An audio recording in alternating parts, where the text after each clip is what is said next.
নমস্কার, আমি অর্জুন। আপনারা দেখছেন এপিবি প্লাস ইউটিউব চ্যানেল। তো বন্ধু, আপনারা অপরাধ করার আগে একবার নয় 100 বার ভাবুন। কারণ অপরাধের পর হয়তো আপনি কয়েক বছর, হয়তো কয়েক দশক স্বাভাবিক জীবনযাপন কাটিয়ে দিতে পারবেন। মনে হতে পারে সব শেষ হয়ে গেছে, আইনার আপনার কাছে পৌঁছাবে না। কিন্তু ইতিহাস বলছে এমনটা সব সময় হয় না।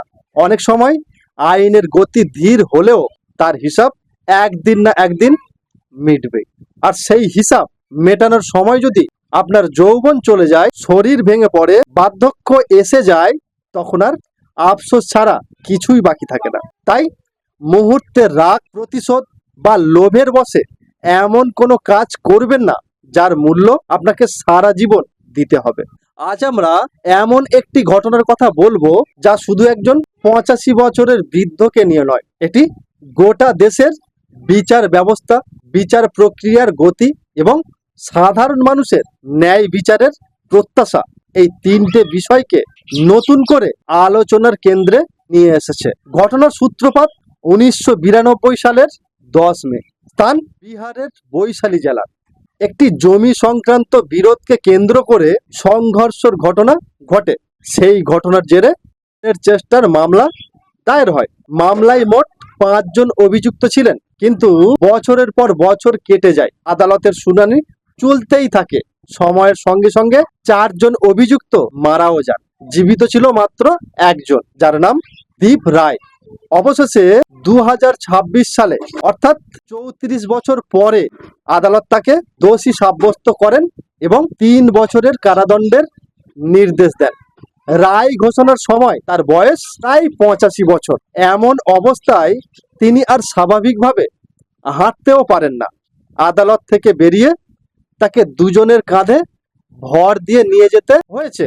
এই দৃশ্য দেখে অনেকেই আবেগপ্রবণ হয়েছেন। কেউ বলছেন এই বয়সে জেলে পাঠিয়ে কি লাভ, আবার কেউ বলছেন আইনের চোখে অপরাধের বিচার হওয়াই উচিত, বয়স সে যাই হোক না কেন। এই দুইয়ের মতের মাঝখানে রয়েছে সবচেয়ে গুরুত্বপূর্ণ প্রশ্ন: আদালত কি ভুল করেছিল, নাকি বিচার হতে 34 বছর লেগে যাওয়াটাই আসল সমস্যা? কারণ বিচার যদি এত দীর্ঘ সময় পরে আসে, তাহলে তার প্রভাব কতটা থাকে? অপরাধের শাস্তি শুধু দোষীর জন্য নয়, সমাজের কাছেও একটি বার্তা। সেই বার্তা যদি 3 দশক পরে পৌঁছায়, তাহলে কি অপরাধ দমনে তার কার্যকারিতা আগের মতোই থাকে? আবার অন্য দিক থেকেও ভাবুন, যদি আদালত প্রমাণের ভিত্তিতে কাউকে দোষী সাব্যস্ত করেন, তাহলে শুধু বয়সের কারণে কি তাকে শাস্তি দেওয়া হবে না? তাহলে কি ভবিষ্যতে মানুষ ভাববে সময় কাটিয়ে দিলেই শাস্তি এড়ানো যায়? আইন কি সেই বার্তা কি দিতে পারে? এই কারণের বিষয়টি এত জটিল। কিন্তু এই একটি ঘটনা আমাদের আরো বড় একটি বাস্তবতার সামনে দাঁড় করিয়ে দেয়। দেশের আদালতগুলিতে আজ কোটি কোটি মামলা বিচারাধীন।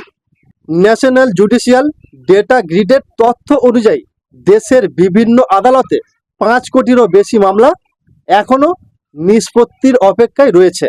এর মধ্যে বহু ফৌজদারি মামলা 10, 20, এমনকি 30 বছরেরও বেশি সময় ধরে ঝুলে আছে। ভাবুন তো, একজন সাধারণ মানুষ যদি কোনো অপরাধের শিকার হন, তার পরিবার যদি ন্যায় বিচারের আশায় আদালতে দ্বারস্থ হন, আর সেই বিচার পেতে যদি 20-30 বছর সময় লেগে যায়, তাহলে তাদের মানসিক অবস্থা কি হতে পারে?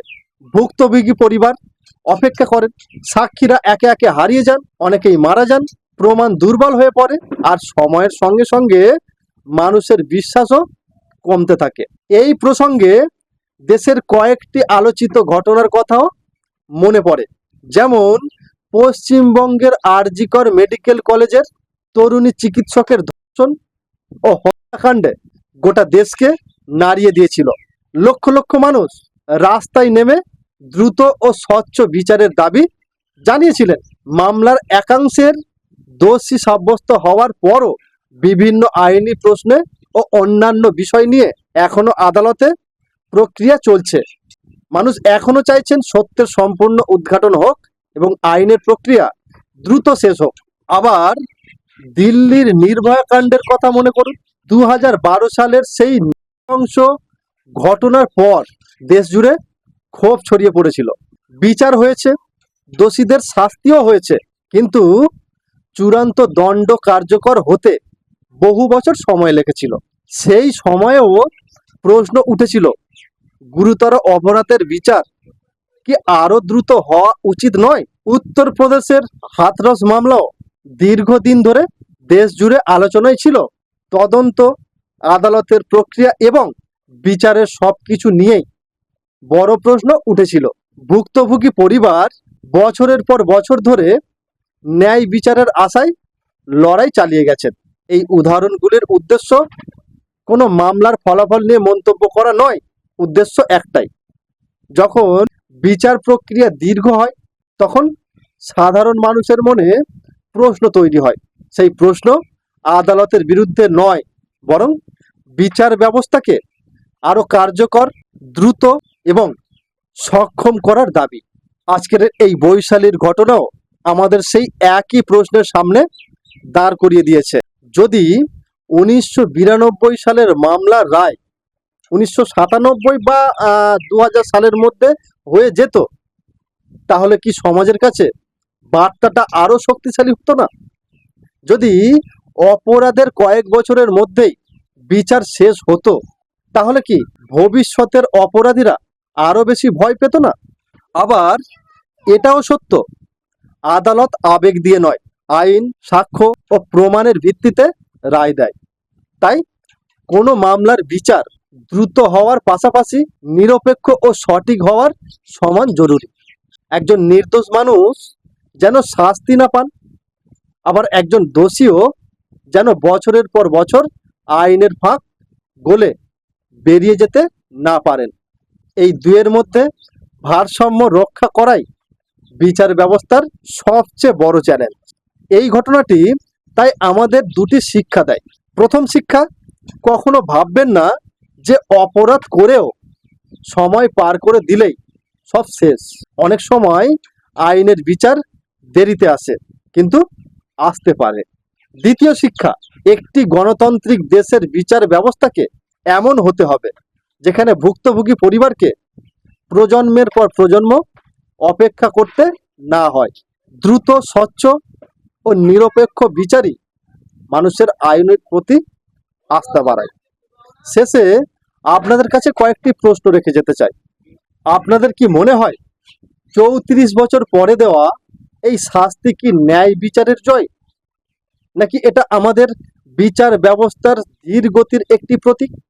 আর যদি একটি মামলার বিচার পেতে 3 দশকেরও বেশি সময় লাগে, তাহলে আগামী দিনে কোনো সাধারণ মানুষ যখন আদালতে দ্বারস্থ হবেন, তখন তার মনে ন্যায় বিচারের আশা আরো দৃঢ় হবে, নাকি অপেক্ষার ভয় আরো বড় হয়ে উঠবে?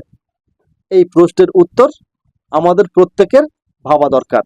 কারণ ন্যায় বিচার শুধু আদালতের বিষয় নয়, এটি একটি সমাজের বিবেক, রাষ্ট্রের প্রতি মানুষের বিশ্বাস এবং ভবিষ্যৎ প্রজন্মের নিরাপত্তার সঙ্গে জড়িয়ে থাকা একটি মৌলিক প্রশ্ন। আর এ বিষয়ে আপনার গুরুত্বপূর্ণ মতামত ভিডিওর কমেন্ট বক্সে জানাতে ভুলবেন না, এবং দেখা হচ্ছে পরবর্তী কোনো নতুন ভিডিওতে। ততক্ষণ আপনারা ভালো থাকবেন, সুস্থ থাকবেন এবং নমস্কার।